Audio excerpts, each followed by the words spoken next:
বিসমিল্লাহির রহমানির রহিম। আসসালামু আলাইকুম। কেমন আছেন সবাই? আশা করছি ভালো আছেন।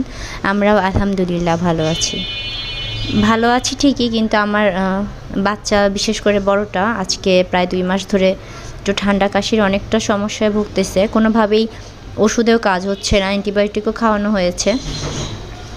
বুঝতে পারতেছি না কেন এত ঠান্ডার সমস্যা। আমি এ কারণে একটু আর কি ভিডিও দিতে পারতেছিলাম না। তাছাড়া বাসা চেঞ্জ করেছি, এইখানটাতেও অনেকটা ব্যস্ত ছিলাম। আর বাসা চেঞ্জের একটা ধকল আমাদের সবার উপর দিয়ে গিয়েছে। বলতে গেলে আমাদের ঘরে 4 জনই আমরা একটু অসুস্থ। সবাই আমাদের জন্য দোয়া করবেন। তো রোজার মাস তো চলেই এসেছে। আমি আসলে ইদানিং কোনো ভিডিও করতে পারি না। সব আপুরা কি সুন্দর রোজার ভিডিও আপলোড দিচ্ছে, রোজার যে প্রস্তুতিটা সেটা দেখাচ্ছে, কিন্তু আমি সত্যি কথা বলতে যাই টুকটাক প্রস্তুতি নিয়েছি, কিন্তু ভিডিও করতে পারিনি। কারণ হচ্ছে, বুঝতেই পারছেন, নতুন একটা জায়গায় এসেছি। আমরা আগে যেখানে থাকতাম সেখান থেকে একটু দূরে চলে এসেছি। তো আবহাওয়াটা নতুন, নতুন একটা পরিবেশ, স্কুলটাও নতুন বাচ্চার। তো এই কারণে ওদের একটু মানিয়ে নিতে কষ্ট হচ্ছে। কি বলবো, আর এটাই চলতেছে আর কি। কারণ আর কি টোটালি আমি মোবাইল থেকে দূরে আছি। আমি অনেক আপুদের ভিডিও দেখতে পারছি না, সত্যি কথা যেটা। তো কথা বলতে বলতে আমি অনেকগুলো কাজ করে নিচ্ছি। আমার এই ভিডিওটা কিন্তু সে আমার আগের বাসারই। আমি নতুন বাসার কয়েকটা ভিডিও করেছি, কিন্তু সেগুলো আপলোড হতে হতে একটু লেট হয়ে যাবে। আর রোজার কোনো ভিডিও দিতে পারবো না কি টাইম মতো। আসলে আমি হয়তো মানিয়ে উঠতে পারছি না। ইউটিউবটা মনে হয় মাঝে মধ্যে আমার জন্যই না। আমি আসলে কি করব, কন্টিনিউ হতেই পারছি না। কোনো না কোনোভাবে হয়তো নিজে অসুস্থ হচ্ছি, অথবা কোনো না কোনো সমস্যা এসে পড়তেছে। যাই হোক, তাও চেষ্টা করব কিছুদিন গ্যাপ দিয়ে দিয়ে হলেও। সবার সাথে হয়তো মানিয়ে না নিতে পারি, আমি আমার নিজের মতো করে যে কাজগুলো করি সেটাই দেখানোর চেষ্টা করব। তো বাজার এনেছিল, মাছ এনেছিল, বড় চিংড়িগুলো আর রুইগুলো। তো আমি আজকে চিংড়ি মাছ ভুনা করবো, আর এদিকে ভাজিটাও করে নেব, কাঁচা টমেটো ভাজি। তো এই জন্য ভাজিটা বসিয়ে দিয়েছি। আমি ভয়েস দিচ্ছি, জানেন না, আমার ছোটো বাচ্চাটা পানি দিয়ে খেলতেছিল। এই যে বললাম না, ওদেরকে নিয়ে আমি খুব যন্ত্রণায় আছি। ওদের এমনি ঠান্ডা ছাড়ে না, এর মধ্যে দেখা যায় বেসিন ছেড়ে ছেড়ে পানি ধরে। পানি দিয়ে খেলতে গিয়ে কী করেছে, পুরো এক মগ পানি ফ্লোরে ফেলে দিয়েছে। তো আমি ভয়েস দিচ্ছি আর এগুলো পরিষ্কার করছি। কিচ্ছু করার নেই, বাচ্চাদেরকে নিয়ে আসলে জীবনটা অর্ধেকটাই শেষ হয়ে যায়। নতুন একটা স্কুল, এখনকার স্কুলটা আমার নাহিয়ানের সকালবেলা।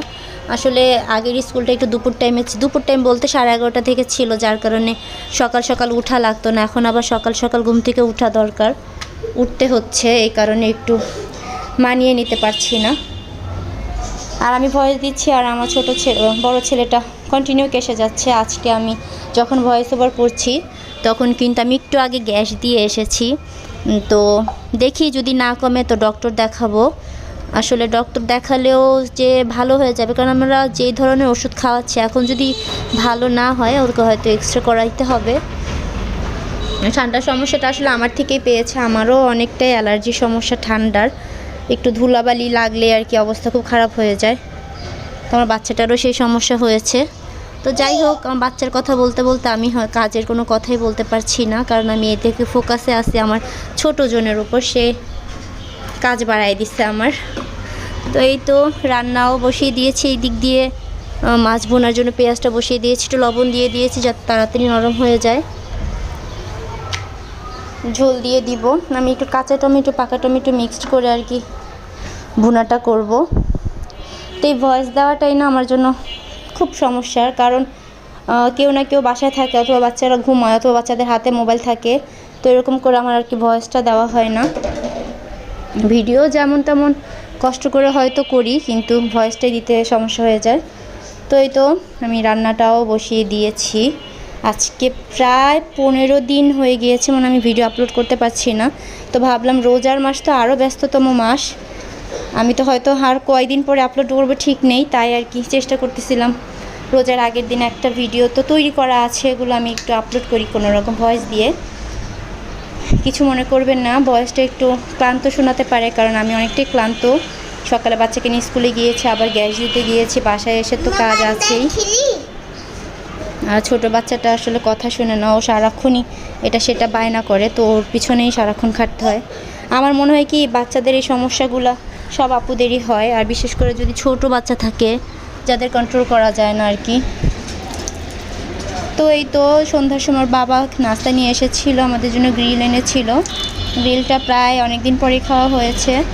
রান্নাবান্না শেষ করে সব সময় নাস্তা তৈরি করতেও ভালো লাগে না, তো বলেছিলাম ওর বাবাকে যেহেতু বাসা চেঞ্জ করে অন্যদিকে চলে যাব, আমাদের এখানকার গ্রিলটা আবার খুব মজার হয়, তো একটু খাওয়াইও। বলতেছিল যে কেন অন্যদিকে গেলে কি হয়েছে, সব জায়গায় পাওয়া যায় সব কিছু। তো এই তো মোজা টোজা সব রেখে দিব, শীত কমে গিয়েছে, তো মোজাগুলো গুছিয়ে রেখে দিব আলমারিতে। আমার বাচ্চাটা খেলা করতেছে, মোজা পায়ে না পরে হাতে ঢুকাচ্ছে দেখেন। তো আমার ভিডিওটা কে কে দেখেছেন এ পর্যন্ত, যদি দেখে থাকেন একটি লাইক দেবেন প্লিজ প্লিজ, আর আমার চ্যানেলটি সাবস্ক্রাইব করে আমাদের পাশে থাকবেন, আমাদের জন্য অবশ্যই দোয়া করবেন। আল্লাহ হাফেজ, আসসালামু আলাইকুম।